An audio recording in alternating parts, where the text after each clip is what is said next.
Marcos Caseiro, boa noite. Olá, Joaquim. Como vai, meu caro? Tudo bem? Tudo certo. Muito obrigado mais uma vez por atender o nosso convite.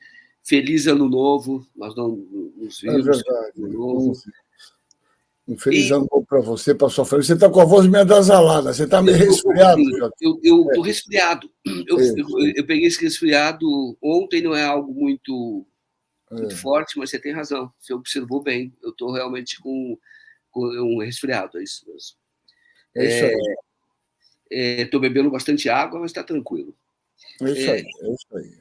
o Caseiro, deixa eu perguntar uma coisa para você. A pergunta: você viu esse estudo que saiu dizendo que a cloroquina, em 6 países da Europa, né, o estudo foi feito, matou hidroxicloroquina, matou 17 mil pessoas.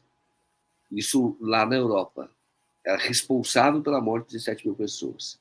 Como é que você viu esse estudo? E depois vamos comentar sobre o que ocorreu no Brasil. Porque aqui você teve um incentivo direto do presidente da República. Se esse estudo for sério, se houver algo parecido aqui no Brasil, é o caso até de estudar o dolo, por dolo eventual, eventualmente, um processo por homicídio.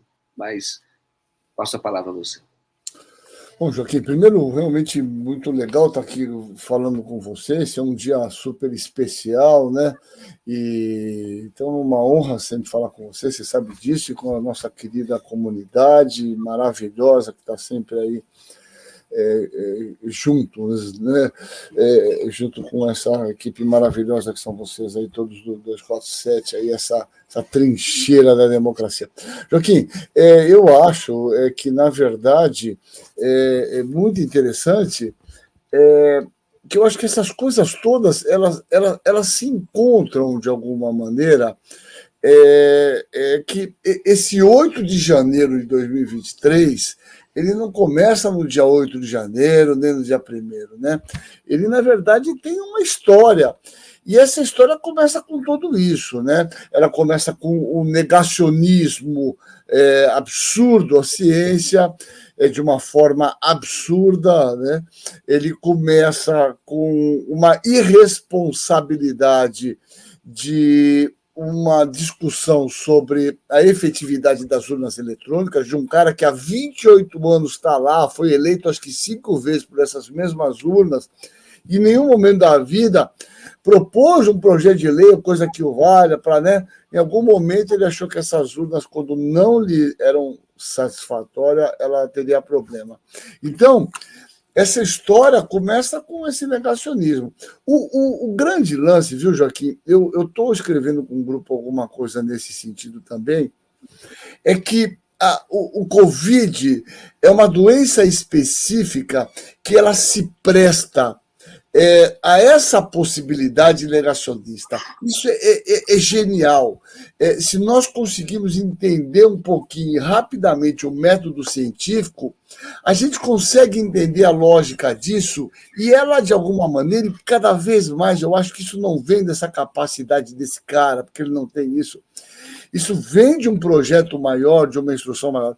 Eu digo isso no seguinte sentido, Joaquim. Imagina se nós tivermos uma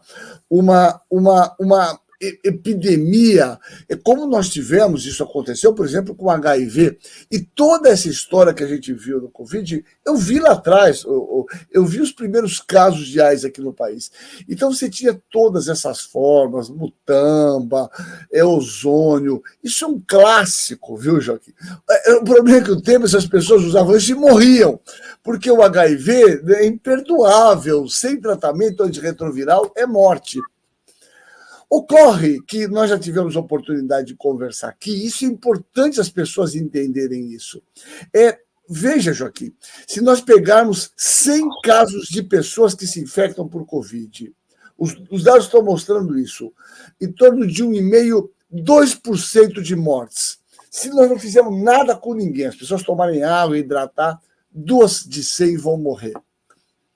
Aí você fala, pô, Marcos, mas se 2 de 100 é muito pouco se contar uma população como no Brasil de 200 milhões de habitantes, você vê o número de mortes que nós tivemos, né? Então esse número que parece pequeno se torna muito. Bom, mas olha só o que eu estou te falando, Joaquim.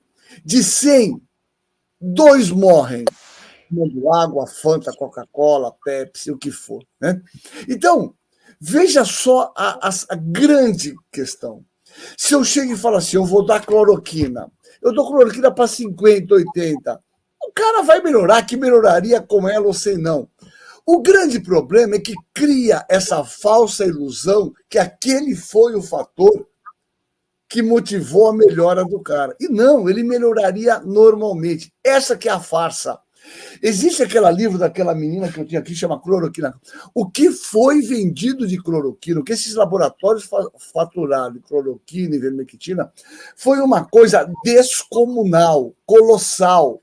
Né? E aí a gente vê que isso tem um projeto, certamente. Então, não sei se você entendeu o que eu disse. Veja, eu falo assim, e eu pego o preço de negação e falo, olha, você tem hipertensão arterial? Eu falo, assim mesmo, diabetes, para de tomar os remédios. Se você não acredita na ciência, tem diabetes, hipertensão, se você infartar, você começar a ter dor no peito, não vá para o hospital. Né? Porque essa mesma ciência que vai te dar um remédio para o infarto, vai te desobstruir, você fazendo lá uma angioplastia, é a mesma que vem. Então, eu quero dizer para você que o Covid é uma doença que tem características que permite o aparecimento desse bando de charlatão. É isso. O médico que prescreve o remédio ineficaz é um charlatão.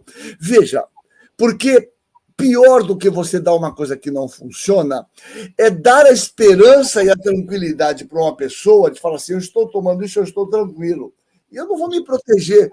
É uma mentira. E aí que entra o problema do grande equívoco do Conselho Federal de Medicina. Ah, o médico tem autonomia? Tem, mas não de enganar o paciente, prometer alguma coisa que o remédio não pode dar, que é uma proteção que ela não existe. Então, essa é a grande farsa. E pior que isso, eu chego onde... Falei tudo isso para chegar onde você chegou.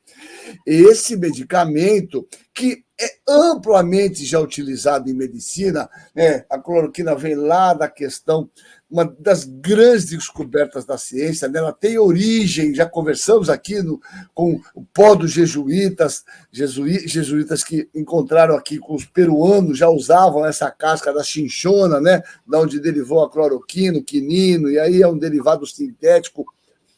Essa droga tem problema, porque ela tem interação medicamentosa. Ela tem interação medicamentosa e gravíssimas. Ela aumenta o intervalo QT no eletrocardiograma, propiciando arritmia cardíaca, dependendo do medicamento. Então, e principalmente idosos, que era o grupo mais vulnerável, que muitas vezes tomam muitos remédios. Então, eu não tenho dúvida que essa droga não só não favoreceu, como, na verdade, ela se correlacionou com excesso de mortes pelo uso inadequado de uma droga absolutamente ineficaz. Viu, Joaquim? Isso é só um panorama bem geral dessa ideia, né? Ótimo.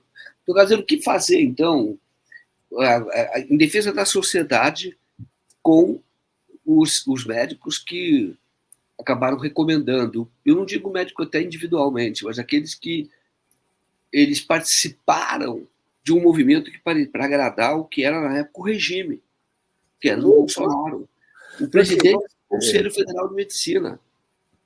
Isso aí é inaceitável, Joaquim. Isso aí, na verdade, eu sou um professor, você sabe, dou aula exatamente há 34 anos e eu afirmo com absoluta precisão, eu digo, o médico que fez isso, que continua fazendo isso, não é médico, não tem formação adequada para exercer a profissão. Deveria ser cassado, ser simplesmente isso. Porque, veja, não tem meia medicina. Ou você acredita na medicina da maneira do que ela funciona, ou você não acredita. Em maio de 2021, saiu a primeira publicação mostrando, né, 5 meses depois do início da pandemia, maio de 2020, que a cloroquina, publicada numa revista médica das mais importantes, chamada New England, um segmento de 3 mil, não funciona. Acabou. Então, se você analisar, olha, janeiro, fevereiro, março, abril, até aí, era tudo bem, as pessoas podiam até acreditar que... Mas quando saiu essa publicação, acabou. É assim que a medicina funciona. Ou a gente acredita nisso. Eu participei de um estudo de uma droga para o HIV, que chamava Vicriviroc, da Merck. foram recrutados quase 6 mil pacientes no mundo. E o final do estudo essa droga não trazia benefício com as drogas que já tinham. Eles pegaram esse medicamento e jogaram na lata do lixo. Né? Não que o laboratório, depois de gastar bilhões, porque não funcionou, porque a ciência ela tem um método. Ela tem um método, uma metodologia, e é assim que nós devemos nos guiar. Então, é simples assim, entendeu, Joaquim? Não dá para nós sermos diferentes disso. Isso que se fez é uma coisa diferente daquilo que nós aprendemos na medicina. Isso tem que ser veemente repugnado, e mais, é assustador, viu, Joaquim?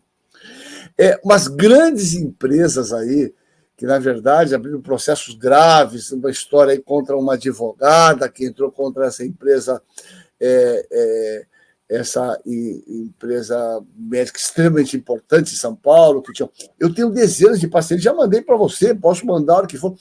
As pessoas ligavam com sintomas, eles mandavam via correio a cloroquina e a azitromicina. Veja, por correio. Então, houve seríssimas violações dos princípios mais básicos da medicina, e eu espero estar vivo e estarei para que essas pessoas sejam efetivamente punidas, assim como esse conselho e assim como esse mentor de tudo isso, que é um presidente que falava esse bando de bobagem, né, Joaquim? Interessante. Eu concordo. Você responde o Luiz Antônio do Amaral que diz: Caseiro, esses médicos e o inelegível podem ser processados? Você disse que espera. É inacreditável. Eu acho, viu, Joaquim? Eu acho que isso tem sido uma ansiedade. Eu não sei o teu. Esse que a Nádia Maria escreveu, essa mesmo Prevente aí, mandava em casa. Eu tenho aqui os meus pacientes. Olha só, Joaquim. Eu acho que nós todos estamos numa ansiedade. Eu percebo, às vezes, eu estou sempre ouvindo tudo aqui, falo, pô, é impressionante, passou um ano, as pessoas não são punidas. Nós não podemos cair nessa ilegalidade, achar que aquilo que fizeram com o Lula, a gente tem que fazer isso com... Veja, eu acredito muito nisso, ainda que não seja um advogado, nessa questão do processo legal. Você angariar provas, você conseguir juntar provas robustas, né? Para que você não tenha dúvida, olha, cometeu... Foi como o Lula, tem um apartamento que tiraram uma foto com o cara sei lá, da empresa que... Veja, essa foi a prova, é a convicção. Nós não podemos cair nesta. Então, eu acho que tem muitas situações, eu não vejo escapatória, eu não vejo. Acho que no momento que essas provas todas forem juntadas de uma maneira adequadamente organizadas, não resta outra opção do que a não ser a punição. Eu espero que nós possamos ver isso, né, meu caro? Que essas pessoas sejam punidas, porque... Veja, tem uma publicação do grupo da Faculdade de Saúde Pública que pelo menos 400 mil óbitos estão relacionados à não disponibilização da vacina precocemente aqui. 400 mil óbitos. Nós somos os países que mais óbitos tivemos, independente da população. É uma vergonha. Talvez a explicação por esse excesso de óbitos não seja na questão do Covid, e aí entra o uso indiscriminado da cloroquina. Porque é impossível. Nós temos 2% da população mundial e 11% dos óbitos acontecendo no Brasil. Nós tivemos muito mais óbitos do que Índia, do que China, do que Estados Unidos. Não é possível, alguma coisa está errada. Talvez um fator explicativo seja esse uso que foi absurdamente indiscriminado da cloroquina, e de sequência foi a ivermectina, trazendo toxicidade e um excesso de óbitos, viu, Joaquim? Isso é muito importante, essa consideração. Ótimo, só lembrar que essa empresa, esse grupo de saúde que recomendava, mandava até pela casa, é a Prevent Senior, a advogada é a Bruna Morato, e inclusive do Ministério Público está promovendo uma ação, e aí, segundo ela disse aqui mesmo, se pretende cobrar uma indenização muito grande pelo número de mortes que ocorreu. As mortes que ocorreram. O presidente do Conselho Federal de Medicina é o Mauro Luiz de Brito Ribeiro. Isso é preciso pontuar. E também tem uma manifestação que foi feita no Twitter ontem, eu acho, do Nelson Taj, que foi o ministro, e ele deixou, é preciso reconhecer isso, o ministério justamente quando o Conselho estava fazendo... o Bolsonaro estava fazendo pressão para o Conselho, e o Conselho o Conselho Federal de Medicina, aderido, e inclusive o presidente da época, que é o nome que eu acabei de dizer, que é o Mauro Luiz de Brito Ribeiro, ele foi entregar a resolução em mãos para o Jair Bolsonaro, em mãos. E o Bolsonaro, então, passou a dizer que tinha o endosso do Conselho Federal de Medicina, porque foi algo malicioso, porque dizia, não, isso fica off-label, fica a critério do médico, em acordo com o paciente. Difícil, né, para o paciente, teoricamente, ele seria consultado. Mas o paciente dizer não é muito difícil. Mas, enfim, eu estou colocando essas informações só para pontuar para a nossa discussão, e leia aqui o superchat do Caed Mods, que diz aqui, imagine quantos órfãos a cloroquina do Bozo produziu. O Marcos Caseiro falou que a cloroquina, como a não disponibilização da vacina num tempo mais rápido, precocemente, que o Brasil poderia ter tido, isso o Brasil produziu, se calcula, cerca de 400 mil mortes. Essas mortes poderiam ter sido evitadas entre as mais de 700 mil. Fora isso, o Caseiro vai falar sobre isso, eu tenho encontrado pessoas e tenho tido relato de pessoas com sequelas muito graves, que estão com a vida inviabilizadas, às vezes não estão andando mais, como se fossem feridos de guerra, ainda não tem um número exato, e pessoas que estão hoje aposentadas por invalidez. Mas eu passo a palavra diante desse quadro para que você faça o seu comentário. Então, eu acho que essa é uma questão fundamental, né? Veja, nós estamos diante de uma doença já está ficando não tão nova, mas os conhecimentos foram se acumulando e a velocidade desses conhecimentos são descomunal. Foi a primeira vez na história, né, em que a comunidade científica do mundo, você sabe que a medicina ela se fundamenta muito na chamada medicina baseada, né, numa evidência, nas publicações do paper. Esses livros hoje de medicina, ainda que a gente use, seguir, porque eles estruturam, a medicina tem uma velocidade muito grande e a gente se baseia em artigos científicos. E muitos artigos são caros. Então se criou, veja que sensacional isso. Tudo que foi publicado sobre Covid ainda é livre. As revistas científicas mais importantes, a Nature, Science, elas passaram a disponibilizar qualquer artigo relacionado à Covid. Isso propiciou o aumento da velocidade, né, de grupos de pesquisa, obviamente, buscarem soluções para essa doença. O grande problema, Joaquim, nós temos um enorme problema em medicina, que é a chamada relação de causalidade, né? Existe um senso comum nas pessoas que eu costumo chamar de correlação. O próprio pai da estatística, né, que é o Carl Pearson, no início, ele já alertava as pessoas para a confusão que existe entre correlação e causalidade. Né? Eu faço uma brincadeira, sempre comento essa história, porque ela é bastante interessante. Existe publicado, está no New England, só vocês verem, é uma correlação entre consumo de chocolate e prêmio Nobel. O país que mais consome chocolate per capita é o país que tem mais prêmio Nobel no mundo, que é a Suíça. Ora, o que tem a ver isso é uma correlação espúria, né? Mas é uma correlação. Você constrói um gráfico com uma inclinação mostrando que há correlação entre esses dois fatores. Mas não tem nenhuma causalidade. Então, há um enorme problema em medicina, às vezes, de você buscar uma relação causal entre a doença e determinadas complicações que nós estamos vendo. Foi um período absurdamente atípico.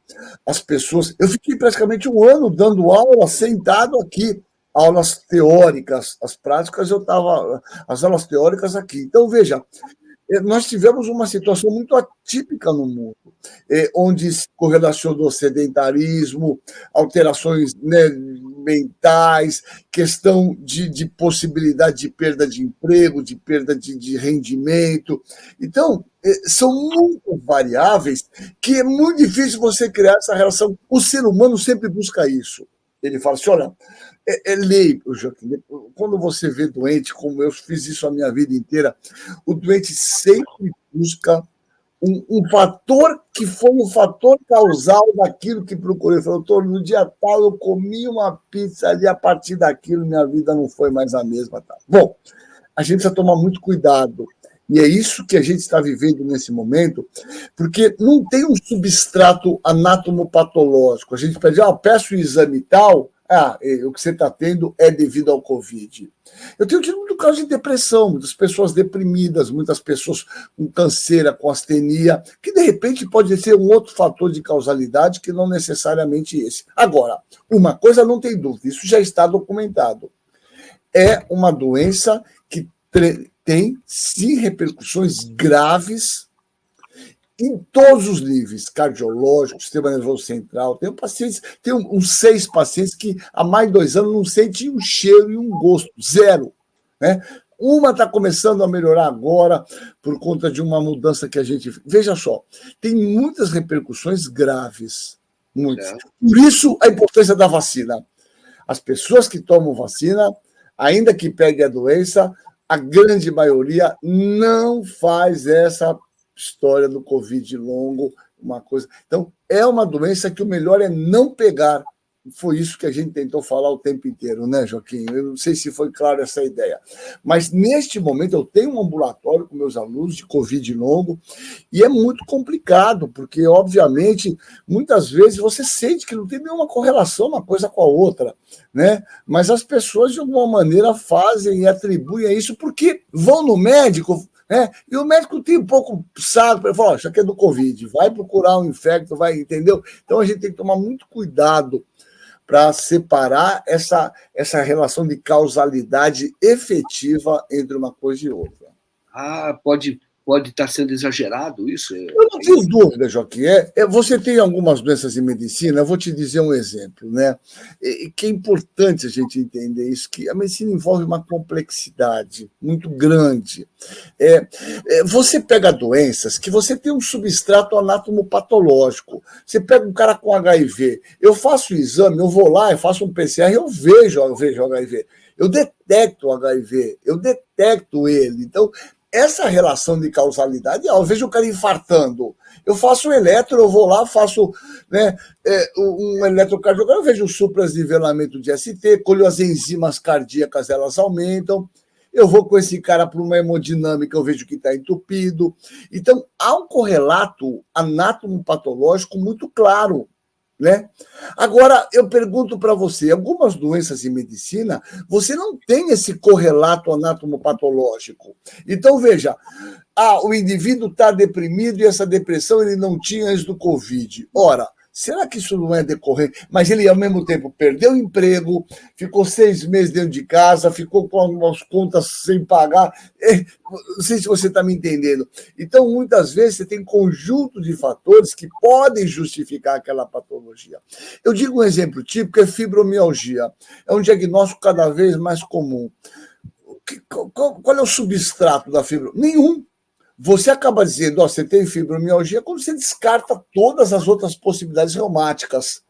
Então, o que é doença mental? O que é um esquizofrênico? O que é um maníaco depressivo? É um diagnóstico clínico. Eu não tenho um exame laboratorial que fala, esse é o esquizofrênico. Essa é uma das grandes discussões da medicina, que algumas especialidades elas têm um substrato clínico e não anatomopatológico, onde eu possa fazer essa correlação de causalidade de uma forma objetiva. Não sei se ficou claro, é importante ter clareza nisso. Diabetes, estou vendo alguém falar de diabetes. Ora, claro, você tem níveis aumentados de glicose no sangue, você tem insulina baixa, você tem uma série de fatores. Então, eu tenho uma coisa objetiva para o diagnóstico, mas eu tenho muitos diagnósticos na medicina que não tem esse substrato anatomopatológico, eu não palpo, eu não vejo, eu dependo da história, da clínica. E, obviamente, depende de um fator interpretativo numa quantidade grande de vezes, né? Olha que interessante. Antes da gente continuar, eu vou ler aqui o superchat do Cláudio Alves, fala que pelo menos o JN mostrou o discurso do Lula hoje. A Virginia van der Linden diz aqui, não encontro a live com o pastor Ariovaldo, a data, eu postei aí o link do pastor Ariovaldo Ramos, a entrevista que nós fizemos na semana passada, em que ele diz que o governo erra na comunicação com os evangélicos, é a posição dele. Então, Caseiro, hoje, olhando assim retrospectivamente, o que ocorreu? Nós tivemos muitas pessoas com Covid que não morreram e muitos que morreram, e um governo que atuava contra, e um conselho de medicina que endossou um comportamento que não é científico. Então, a pergunta que eu faço, por que não houve punição até agora, seja dos próprios médicos e seja principalmente do chefe da nação, que é quem exigiu esse comportamento? Quero só lembrar, que eu gosto de dar informação enquanto a gente bate esse bate-papo. Tem um médico que é lá do Amazonas, Marcos Lacerda, que foi o primeiro a fazer um estudo sobre esse efeito da cloroquina, que ela podia estar matando. E ele mandou parar, inclusive, quando ele fez. E ele foi extremamente perseguido pelos bolsonaristas, teve que andar com escolta policial durante um tempo. Antes de passar a tua palavra, para devolver a palavra a você, a Eduarda Fadini diz aqui, doutor Caseiro, um médico do INCA me disse que há estudos que relacionam o surgimento de câncer em estágio avançado pós-Covid. O senhor tem conhecimento disso? Não tenho. Não tenho. Assim, não tem câncer avançado pós-Covid. É o que eu estou dizendo. O mundo se infectou por Covid. Entendeu? Todo mundo se infectou por Covid. Se a gente for fazer sorologia. Então, às vezes, esses estudos epidemiológicos, viu, Eduarda, são difíceis. A gente precisa de muito tempo para entender isso. Vai precisar de muitos anos para a gente ver todas essas relações. Eu vou só citar um exemplo, Eduardo, só para você ter uma ideia. Eu tenho um grande amigo meu aqui, que é um cardiologista, cirurgião cardíaco, era coração. Esse cara me liga um dia e fala assim, Marcos, eu acho que eu já comentei talvez aqui. Eu corro, faço tudo, fui fazer um exame de rotina. Anualmente eu faço ultrassom e achei uma trombose na veia cava. Puta, todo mundo falando que é do Covid. Eu falei, cara, eu não vi. Tem relatos. Trombose, um trombo é um acúmulo de sangue, uma massa de sangue obstruindo a cava inferior, né? Acima do fígado, a síndrome de Budd-Chiari. Falei, cara, não é possível. Tal. Eu faço tudo, há anos eu não sinto nada. Exame de rotina. Bom, mas fui lá no médico, comecei a tomar anticoagulante. Bom, vou resumir a história. Depois de 6 meses, ele foi fazer o controle. Ele continuava com a lesão lá. Ele falou, não, vou investigar isso. Ele fez os exames de imagem com contraste e ele tinha simplesmente um hemangioma. Ele tinha um nó de nascência, que, na verdade, quando você faz com o exame menos acurado, aquilo parece uma trombose. Ficou 6 meses tomando anticoagulante e o que ele tinha era uma malformação, um angioma vascular. Não tinha nada a ver com Covid, é uma coisa... Então, veja só, se não é um médico, que não aprofunda a investigação, ia passar com uma complicação do Covid. Veja que doideira é isso. E por isso que eu estou dizendo para você que para você criar uma correlação, você precisa de muito estudo, você precisa documentar muito bem para correlacionar um fator de causa e efeito. Esse é um grande desafio que a gente tem. Né? Então, eu não tenho dúvida em te afirmar que tem um monte de estou com Covid novo, que não é. E tem muita gente que tem realmente, e o difícil é separar esse joio do trigo, que é o grande desafio, né? Não tem dúvida. Tá ótimo. Então, quer dizer, nós estamos com um novo surto de Covid ou não? Esse fim de semana, dias atrás, alguém me falou de novo, fazia tempo que eu não ouvia, fulano de tal morreu de Covid. porque fazia tempo que eu não ouvia isso próximo de mim. Não era pessoa conhecida minha, mas alguém próximo que conhecia a pessoa que acabou morrendo de Covid. Está havendo um recrudescimento ou não? Não, está tendo. Tem muitos casos na Europa aqui. Veja, esse vírus aqui não vai embora. Esse é aquele vírus que já falamos disso outras vezes, pode pegar nossas conversas, eu vou falar de novo. Ele veio e ficará entre nós. Até igualzinho o vírus da gripe. Essa gripe, que é o influenza, o H1N1, é o vírus da gripe espanhola, lá de 1915. Ele vai sofrendo mutações, mas é o mesmo vírus que está lá, né, incorporando um pedaço daqui e dali. Esses vírus RNAs, né, material genético RNA, sofrem muita mutação. E nessas mutações, eles vão adquirindo características diferentes. Nós temos, desde janeiro do ano passado, o mundo vive sobre uma cepa chamada Ômicron, essa variedade chamada Ômicron. E essa variedade, ela vai sofrendo mutação, se recombinando, esse vírus vai fazendo umas misturas, né? Então, o que nós temos? Essas vacinas que nós temos hoje, mesmo ambivalente, elas não te protegem contra a infecção, não. Elas te dão uma chance grande de te proteger, até 40%, 50%, mas elas não te protegem contra a forma grave da doença. Nós tivemos nos últimos 3 meses, aqui no Emílio Ribas, aqui no Guilherme Álvaro, 2 casos de Covid, 2 caras internados. Um não tinha tomado a vacina e um tinha tomado uma dose apenas. Estavam na UTI, um entubado. Então, assim, quem tomou as vacinas, fez o reforço, esses indivíduos não fazem Covid grave, apesar de poderem pegar o Covid. É importante essa ideia. As pessoas falam, para que eu vou tomar vacina se eu vou? Você vai pegar. Você pode até pegar, mas você vai fazer um Covid leve. Você não vai ser entubado, você não vai para a UTI. É importante a gente entender isso, né? A vacina, ela te promete algumas questões que não são todas elas. Nesse momento, nós não estamos com uma vacina com essa cepa circulante. Essa será a tendência. A tendência do Covid será qual? Nós teremos reforço periódico, talvez anualmente, para as pessoas mais vulneráveis, exatamente com aquele vírus que está circulando naquele momento. Exatamente como a gente faz com a gripe.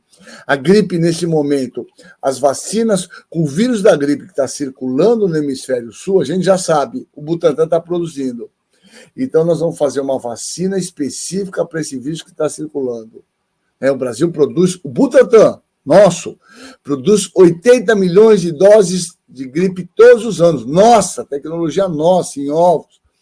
Isso que vai acontecer com o Covid. Nós ficaremos mapeando essas variantes e, de acordo com o que predomina, você faz a vacina, né, específica para aquela variante e imuniza as pessoas, porque esse vírus não vai embora, ele fará parte do cardápio de doenças respiratórias daqui para frente. Ótimo. Professora Teresia Fonseca de Sá diz aqui, professor, como patologista, me sinto honrado de falar dessa importante especialidade grata. Temos aqui o Paulo Tomás, diz, boa noite, professor. Por que nós, médicos, financiamos anualmente a instituição fascista do Conselho Federal de Medicina? É inacreditável. Aliás, eu paguei o meu aqui, porque se você não paga, você começa a receber uma série de cartinhas com uma série de intimidação, inclusive de perder, né, o seu CRM. É uma coisa inacreditável. Paguei 850 reais por mês. Nada, eu não ganho absolutamente nada. Ganho um cidadão que fez o que fez, né? É um presidente que vai falar lá que o médico tem autonomia, que ele pode fazer o que quiser, se ele quiser dar veneno, ele pode dar. Quer dizer, é um verdadeiro irresponsável, inconsequência, que eu espero que seja punido. Tem que ser punido. Eu afirmo aqui claramente, eu não tenho o menor problema com nada. O médico hoje que prescreve, o que prescreveu é ignorante, é burro, é um cara mal formado, tem uma formação limitada, tem que estudar. Não há outra coisa a falar. É um indivíduo que tem uma formação limitada. Desafortunadamente, são os mesmos que ficam insistindo, mete a revalida, os cubanos deveriam fazer o revalida, porque nenhum desses passaria no revalida. porque não tem competência médica para exercer a profissão um cara que prescreveu um remédio que... Porque, veja só, se você acredita que isso aí funciona, você não está fazendo medicina, você está fazendo qualquer outra coisa menos medicina. Então é importante a gente considerar isso. Eu sou radical com algumas coisas, sabe? Por exemplo, eu acho que a homeopatia não serve para nada, mas eu não discordo dela. É uma especialidade médica reconhecida pelo ZRM. E as pessoas podem optar pela homeopatia, falar, eu quero tomar, tá certo. A homeopatia fala, eu posso te dar isso, isso, isso. Né? Eu não estou mentindo. Agora, ela sabe as limitações dela.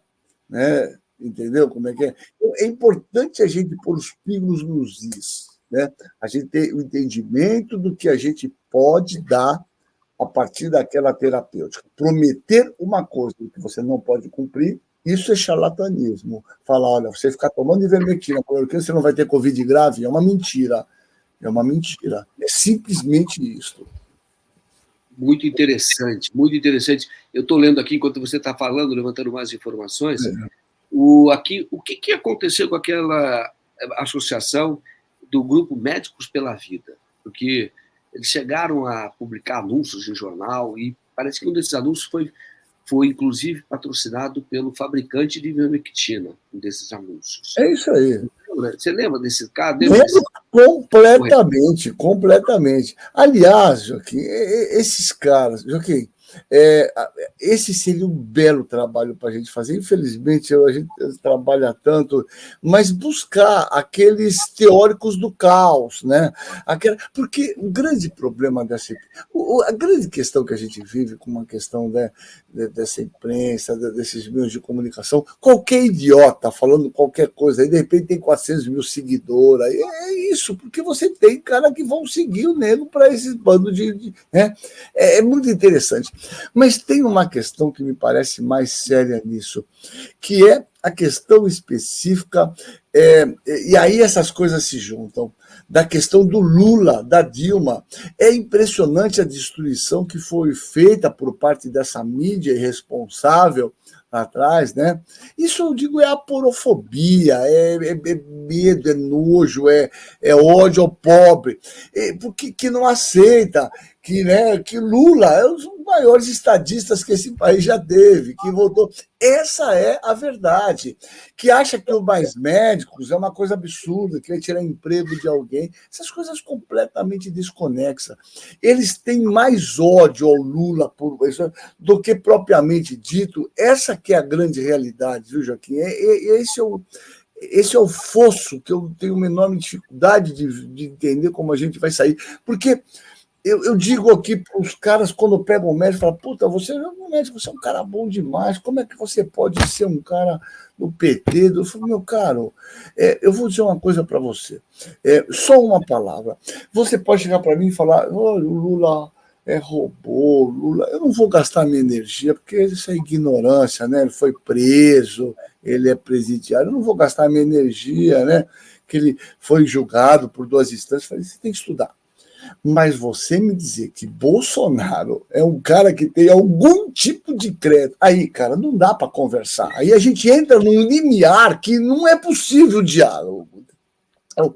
Até a gente discutir que o Lula roubou aqueles papos furados, o cara foi investigado de cabo a rabo, de trás para frente, tudo, o mundo, CIA, tá ali, todo mundo investigou, não acharam nada. Acharam um apartamento vagabundo. Eu moro aqui, fui lá ver, eu conheço.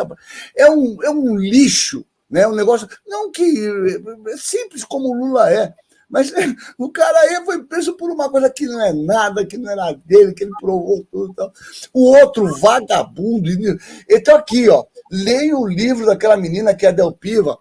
Ela tem mais de 100 imóveis, 50 comprados com dinheiro vivo. É incrível, o Joaquim, isso não repercute.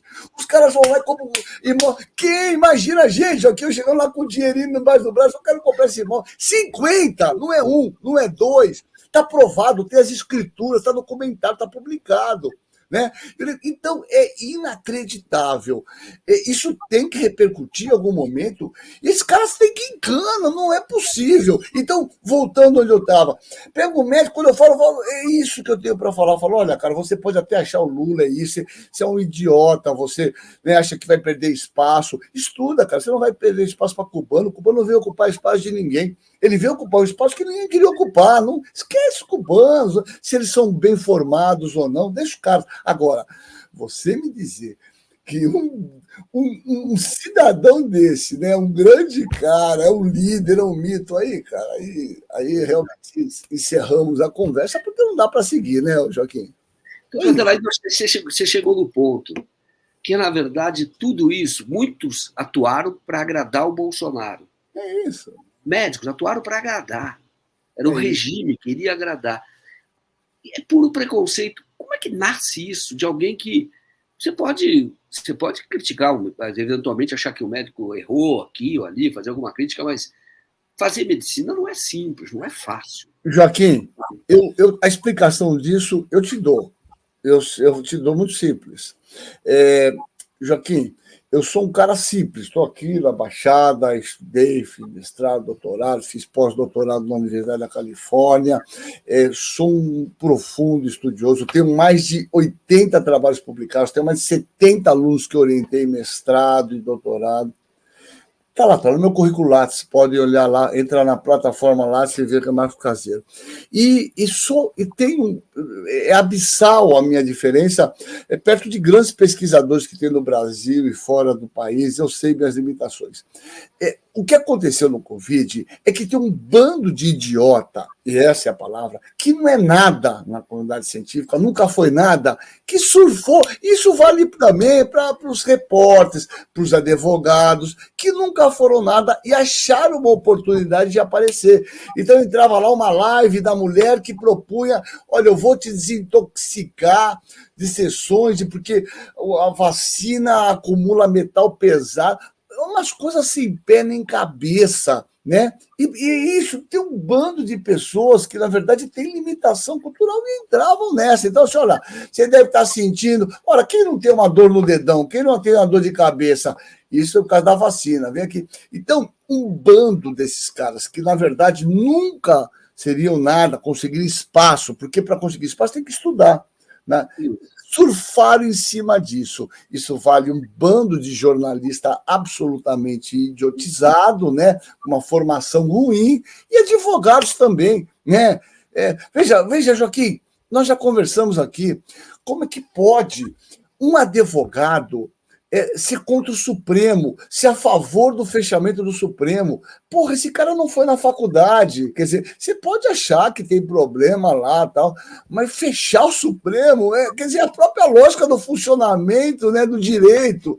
Então, essas pessoas são mal formadas. É esse o problema que a gente vive. É simplesmente esse, né? Entendi. Mas, assim, vamos dizer, não é uma pessoa ignorante, tem um diploma, frequentou a escola durante muito tempo, mesmo os que não estudam, né?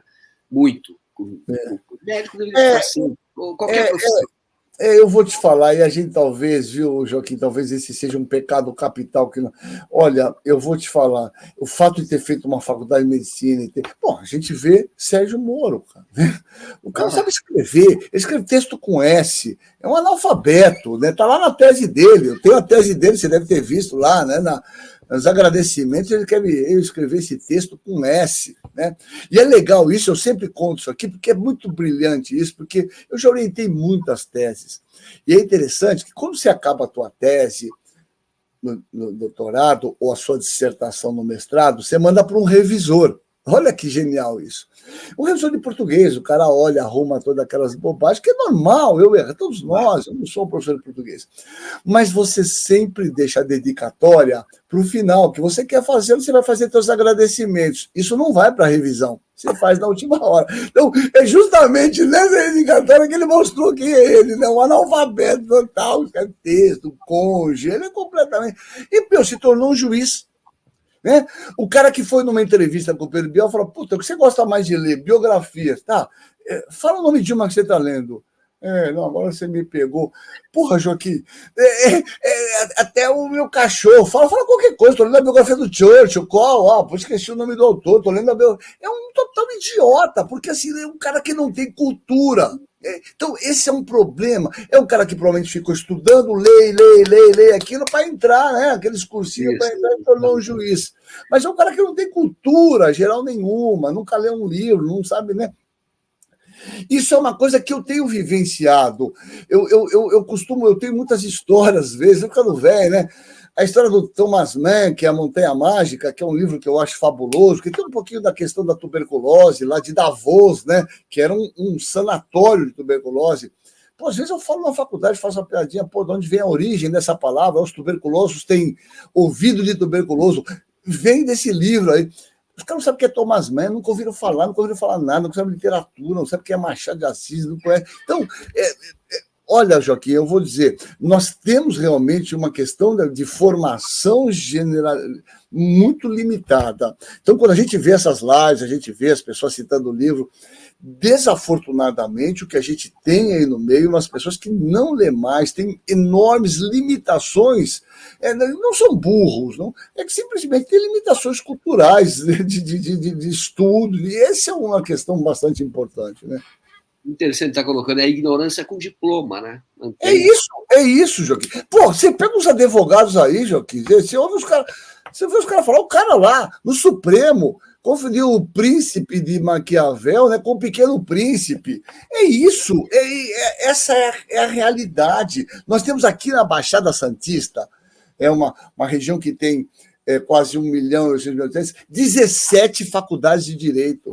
Né? Então, os caras quase que pagam para você fazer direito, você faz por correspondência, por EAD, pelo Instituto Universal. Então, é isso. O que você espera da formação de um cara desse? Nós precisamos, né? Nós precisamos claramente rediscutir a formação geral, né, das universidades do nosso país. Isso é urgente, isso é urgente. Né? Caso você sabe que essa constatação, na verdade, ela não é só do Brasil e também não é nova. O que acontece com Sócrates é que ele foi condenado à morte porque ele expunha os que estudavam na época, os chamados sofistas, para mostrar que eles nada sabiam, que eles eram enganadores. E ele, ao mesmo tempo, entrevistando pessoas simples, escravos, inclusive, que existia na época, na Grécia, mostrava que havia uma profunda sabedoria ali. Bastava fazer as perguntas certas, que havia uma compreensão. Eu acho muito interessante isso. Quando o mais importante é você unir a sua capacidade cognitiva, a sua honestidade, sempre buscando informação, sempre. E tendo uma humildade de quando não sabe, vai buscar. Entendeu? Eu acho isso muito interessante. Sim, Joaquim, esse é quando o Sócrates fala só sei que nada sei, e você vê isso na mão de pessoas que têm conhecimento incompleto, né? Modificam toda. Isso é um momento de maior grandiosidade de um ser humano. Isso vai ao encontro do que o Erich Fromm já falava, né? Porque os idiotas são cheios de certeza, as pessoas sábias são cheias de dúvida. Joaquim, eu sou um estudioso, eu gosto de estudar, eu leio demais, e cada dia mais eu tenho mais dúvidas, eu tenho mais incógnitas, e é isso, né? Eu tenho enormes limitações. Então, e aí você vê um cidadão desse, você pega, o cara é psicólogo, o cara é advogado, discutindo vacina, discutindo esse. Pô, pelo amor de Deus, vamos ter um pouquinho de honestidade intelectual, né?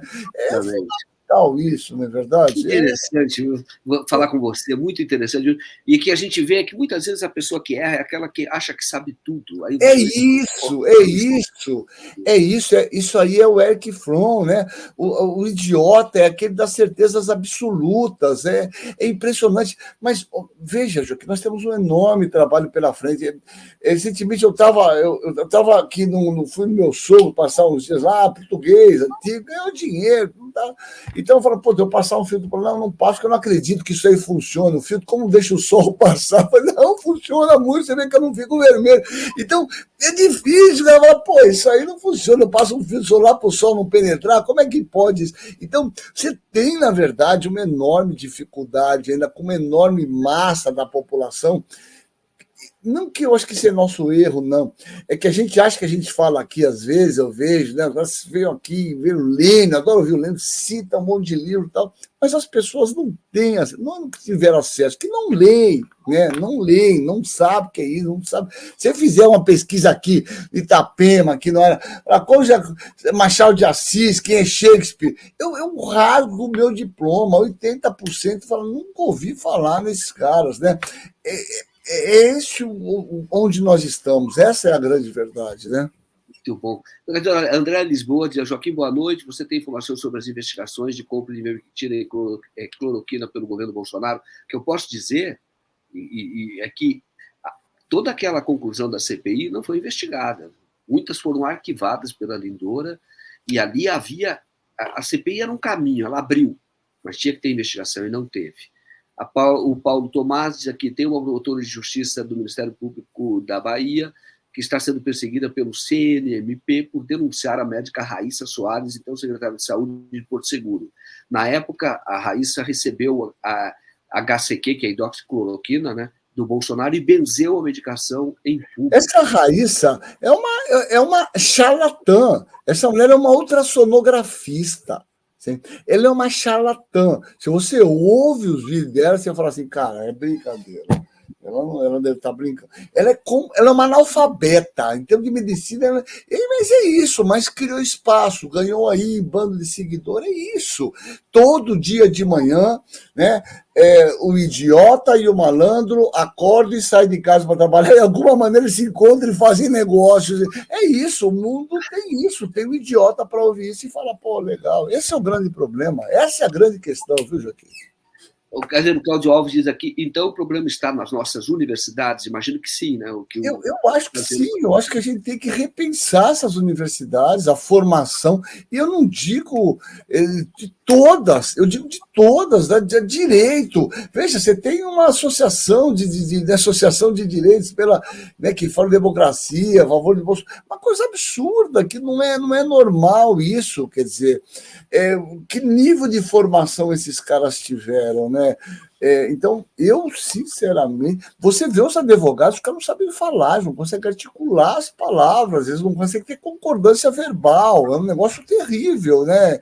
Então, eu acho não, eu não tenho dúvida, eu sou um professor universitário, eu acho que a gente tem que rediscutir, sem dúvida, a formação universitária do nosso país, sem dúvida. Tem que ter regras mais consolidadas, tem que ter avaliações continuadas, não tenho dúvida disso, não tenho dúvida. Tá. Caseiro, nós vamos ter que encerrar por causa do tempo, terminamos exatamente agora, e eu quero perguntar para você, e se você foi candidato, muita gente votou em você, disse aqui, mas eu queria saber o seguinte: você continua na política, você é uma pessoa assim, importante para estar também na esfera pública como um político participando da formulação políticas nesse sentido. Mas eu passo a palavra para você fazer o encerramento, então, com essa pergunta. Você continua. Legal, Joaquim. Legal, obrigado. Primeiro, é sempre uma honra, Joaquim. Eu sou um admirador. Bom, quem que não gosta de você, né, Joaquim? Você é um cara que, além de um grande jornalista, é uma figura humana fantástica. Mas, assim, eu saí lá, já te falei as razões por isso, eu te falei, eu sou um médico, eu me aposentei aqui na Prefeitura de Santos, depois de 35 anos atendendo todos os dias pacientes do SUS, coisa que eu fiz. Eu estou na universidade, acho que eu tenho muitas coisas que eu preciso fazer, eu não consegui fazer, né? E eu sou um pré-candidato, sim. Eu acho que aqui a gente tem discutido aqui na cidade com a Thelma de Souza. A Thelma é uma pré-candidata que já é vereadora, ela é a primeira suplente do PT para deputada estadual e ela deve sair para candidata a prefeita, e eu sou um pré-candidato aí a vereador, vou sair, eu acho que eu tenho que fazer minha parte, não dá para, eu tenho muito gás, não dá para ficar aposentado aqui, eu tenho que, ainda que eu dê muita aula, continue trabalhando quanto professor, mas eu vou continuar assim, acho que o momento é muito delicado e precisa não de mim, precisa de todos nós juntos para que a gente consiga fazer, né, e as mudanças necessárias e ajudar o Lula e nessas grandes mudanças que são precisas, que são necessárias de serem feitas no nosso país. Então, isso aí, sou um pré-candidato, sim, viu, Joaquim? Isso aí. Não desisto. Ótimo. Você é necessário também na política. Não dá só para criticar políticos, você tem que apoiar aqueles que querem entrar, e eu tenho certeza de que o Marcos Caseiro se inclui entre essas pessoas que devem entrar, podem entrar, devem no sentido de que nós queremos que entrem, porque fazem a diferença. Muito obrigado. Você é honesto e parado. Muito bom. Muito obrigado, querido. Uma honra falar com você, com a nossa querida comunidade. Um beijo em cada um de vocês. Eu estou sempre fácil. Vocês sabem, meu e-mail é mcaseiro@uol.com.br. Mcaseiro, tudo junto, né? @uol é de velho, né? .com.br. Se tiverem qualquer dúvida, precisarem de qualquer coisa, mande um e-mail para mim, eu estou sempre à disposição, tá bom? Um beijo, Joaquim, bom falar contigo, uma honra estar contigo e um abraço na querida comunidade, tá bom, querido?